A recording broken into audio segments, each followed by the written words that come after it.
Welcome to the Trad Dads podcast, where we examine cultural and political issues through the lens of traditional thought. All right.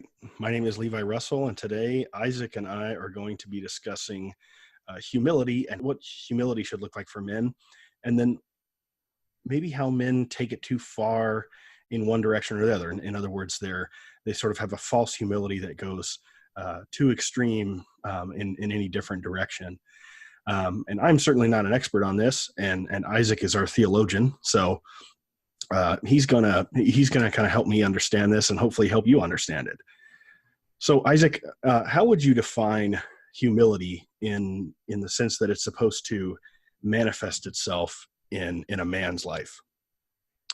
I think humility above all isn't forced. If you look in the Beatitudes, one of the things it says in there is it says, "Blessed are the meek." And that word meek really means power under control. It doesn't mean someone who is self-deprecating constantly. It doesn't mean someone who is constantly stumbling over themselves. Obviously, someone who they're not someone who makes a mistake, who constantly apologizes for not being good enough or strong enough or whatnot. It's someone who recognizes sort of the weight of glory that they carry in their various roles as a professional, as a father, as a husband. Because in some ways, to self-deprecate would be to diminish the glory that you represent, and to in other words, to deny credit, do credit to other people because you're not secure enough to carry that weight. And so I think what we see is sort of the Homerization in pop culture, where you see these sitcoms where nearly every dad in the past 30 years of sitcoms is a bumbling idiot who is either over arrogant or a combined version of over arrogant, stupid, or just makes dumb mistakes, and he's only saved by this wonderful woman who he doesn't deserve, and that sort of thing. And that's very distorted. That's just not a good way, definitely not a good role model for men to have around. Well, I think it's good that you put it that way, because Levi and I just had a discussion recently about the homerification of dads, and it was more a discussion about the media and Hollywood, and more centered on the idea that all these guys are just either stupid or they don't care. So I think it's good that we're getting a slightly different angle on that same phenomenon. Yeah, I'd say so. The sort of the biblical concept of patriarchy, I think that also gets sort of distorted, obviously, because the world doesn't like the concept. They're going to distort it. But I think also there's a tendency to be too, where the idea of a guy that sort of goes with the flow and he's easygoing, that's what humble is. And that's nonsense. What the sort of the biblical pattern for patriarchy and the historical pattern and what's always been taught is that it's a man's job to not only be head of house, but what that means is important. What it means is he's not only the sort of the guy that sets the frame and sort of has veto authority over things, but he's also the primary parent. He's responsible for everything that goes on underneath his household. And you can't be easygoing with that, because if you don't, if there's no one at whom the buck stops, then things will constantly be less in control than they should be. And if you go into someone's house, you can usually tell, not that everyone keeps a perfect house, but if things are always disheveled, if nothing's ever in order, if nothing is ever on time, everyone's always late, that's the man's fault ultimately. Now he may need to say, hey, hon, I really need some help with this. Can you help me by doing this? He may need to sort of ask for assistance in his own way. But ultimately he needs to have this knowledge in his head that he's responsible. And that's sort of in the biblical tradition. When women made vows under Old Covenant, whoever they were responsible, the person who was responsible over them, meaning their father, if they were still in their father's house, or their husband had the opportunity of vetoing that vow. And that doesn't infantilize women. It's more just a statement of, well, in this household, in this structure, this person is ultimately responsible. And so that head of house, that role carries a lot of glory and a lot of responsibility. And it's true that many men don't live up to that, but that is what we're supposed to aspire to. And that doesn't mean you're a tyrant. That doesn't mean you dominate and rule by that. And in fact, that would be the opposite of sort of a meekness, a power under control, because you don't have to assert yourself forcefully. You don't have to make demands or have this environment of fear, because people want to follow you. People want to follow a good leader. Yeah, and it kind of makes me think of the business world a little bit, and how, we think of a medium sized to a large company is always going to have a CEO. And so, it's not that there's a CEO with a whole crew of people. It's not that 5 people make up the office of the CEO. It's that one person who's ultimately responsible. And so, they might have people in upper management, below them to some extent, but they're always going to be below them. That person, like you said, the buck stops with them. And so I think it's just kind of interesting how, like, even in the business world, as much as, the society we're in has devalued this, fatherhood role as sort of the buck stops here kind of thing, we still see it in other places. And even though people might not think about it that way, the CEO is kind of a mirror of that in the business world.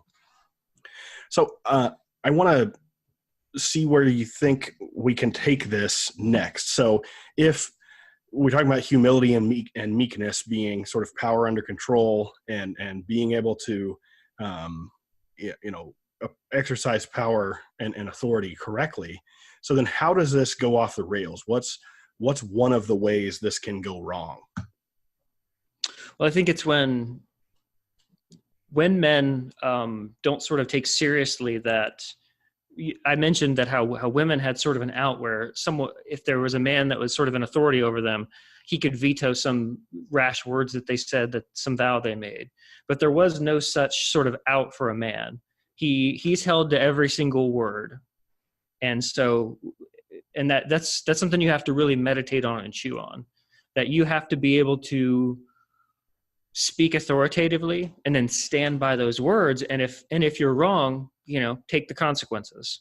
And I think a lot of men we're sort of trained to be ambiguous even in society, and not to just say, hey, this is how it is. And if you're wrong, hey, wow, I'm wrong. Thank you for correcting me. Because there's this sort of latent insecurity that not only leads us to not admit when we're wrong, but also to kind of hedge our bets constantly. And it goes awry when you've got men who don't belong in these positions of authority, because you let them into these positions because they're woke or they're nice or they're male feminists or whatnot. I think the last year or two has demonstrated that a male feminist is sort of like it's like a subversive way to try to be a real man, in a sense. That a real man actually is just someone who stands upon his words and takes the consequences of his actions and is willing to take those risks that come with leading.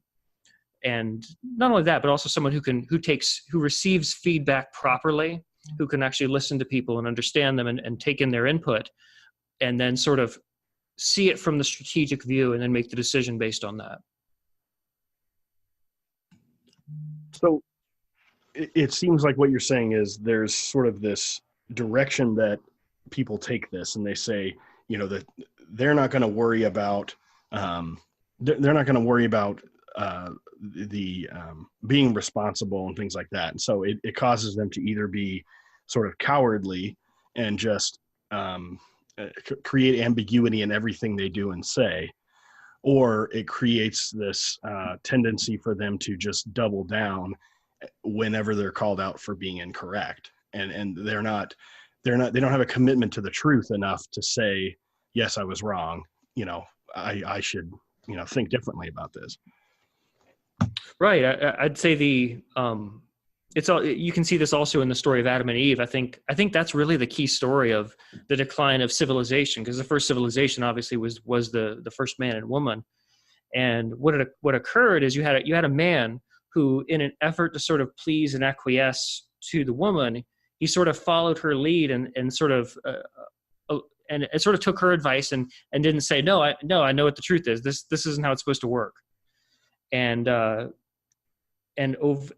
Adam does this. And and I think we see in the modern world, when men don't have that sort of authority, they're willing to just believe what they believe, do what's right regardless. I think they lose respect on sort of a subconscious level to everyone around them. I think women are actually they're incredibly clever at recognizing when men are not men of their word. I think that's one thing that they're actually very good, very, very incredible at just intuiting about a man that's around them. I think that pattern, though, that where men are not capable of not only be having the commitment to the truth, but also doing the hard work to get there, and also, taking the risk. Because when you take responsibility for something, it's on you if it fails, and there isn't a whole lot of risk taking going on in environments where there isn't this strong masculine drive. Well, I think that's kind of interesting, because that, especially when you're talking about women and their ability to sort of detect this ability to seek the truth and things like that. Because, of course, I'm in my own experience, I've known a lot of people who would balk at, sort of a very unequivocal statement of truth, even if it was a woman hearing that from a man. You know what I mean? Mm-hmm. And so I think maybe, I don't know, tell me if you think this fits. It seems like that detection is very covert these days, because the cool thing is for everyone to sort of just, be post-truth and not really care about objective reality. Right. And to hate the concept of, standing firm on one point of view. But then it almost seems like women find other ways to try to sort of maybe even subconsciously on their own, they don't even know what's going on, but they're mm-hmm. sort of actually looking for that same commitment to truth somewhere, even if explicitly they're saying it's a bad thing. I think a lot of people are caught up in the societal obsession with perception, because there's a lot of power in using someone's perception against them. And that's the whole drive for a lot of this sort of woke stuff, is that, oh, nope, that's a bad look. You sure you want to say that? Even if it's true, that's not a commitment to the truth. That's worrying about how popular you are, or how much people are going to like you. And I think women are very, very capable at detecting. They detect confidence often is what they're really sensing, and it's intuitive. I think a man who I think it's incomplete for a man to only be able to sort of use his brain. I think that's when you talk about Spurgs, or people who have this sort of overly autistic way of sort of analyzing things. They don't have a way of just looking at a situation and then in an instant developing a sense of what's going on or what's happening. That's sort of the instinctive thing that men sort of have to develop that, and for the most part, whereas women they naturally move into that sort of operation. And perhaps, not that women aren't reasonable entirely, but that's not necessarily their, on a whole, it's not where they start typically. And our instincts are actually pretty reliable if they're trained properly. And so, this whole way that men are analytical, we tend to not see things. We just don't see things the same way. They're looking at a totally different picture than we are.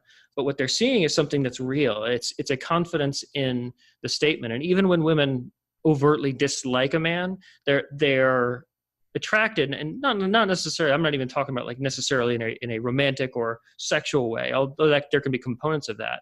I'm saying that they're attracted to this sort of strength where you just don't bend. This is what it is, and that's where I'm going to be.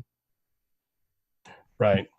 Well, so what is another way that you think men can take this concept of humility too far, or pervert it in some way?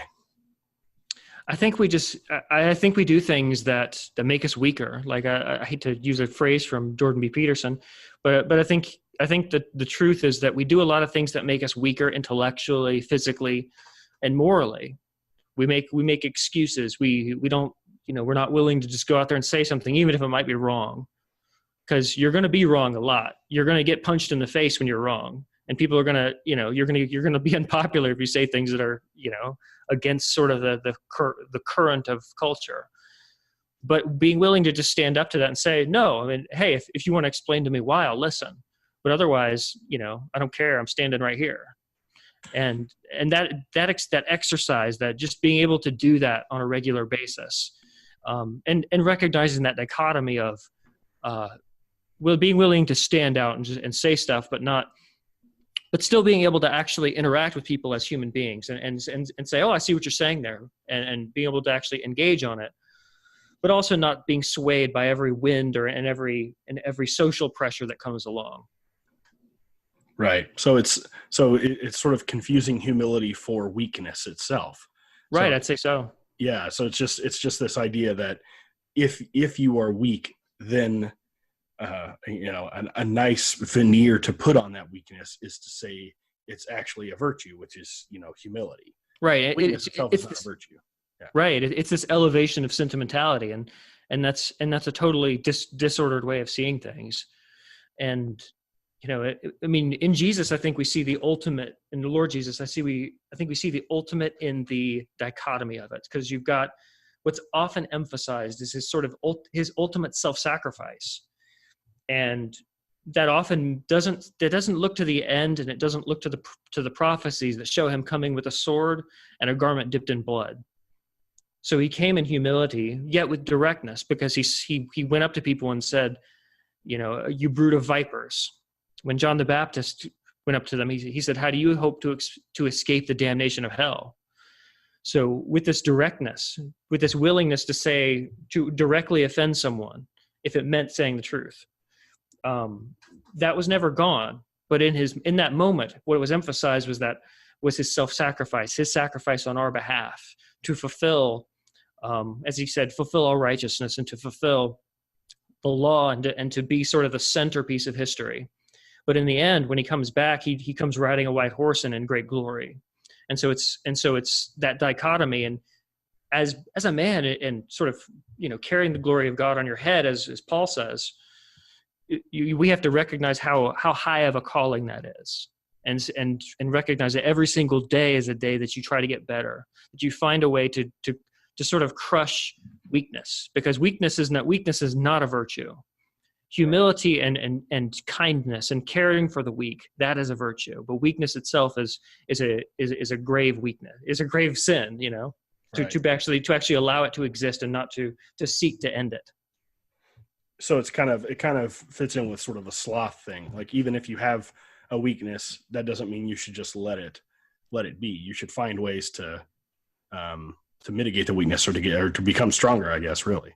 Right. And if someone's using the phrase, oh, I had to do a lot of adulting today, give them a slap across the face. Not really, but recognize what that person is sort of, that sort of person is sort of diminishing themselves. Right. And, the way that they could improve as a person by saying silly stuff like that.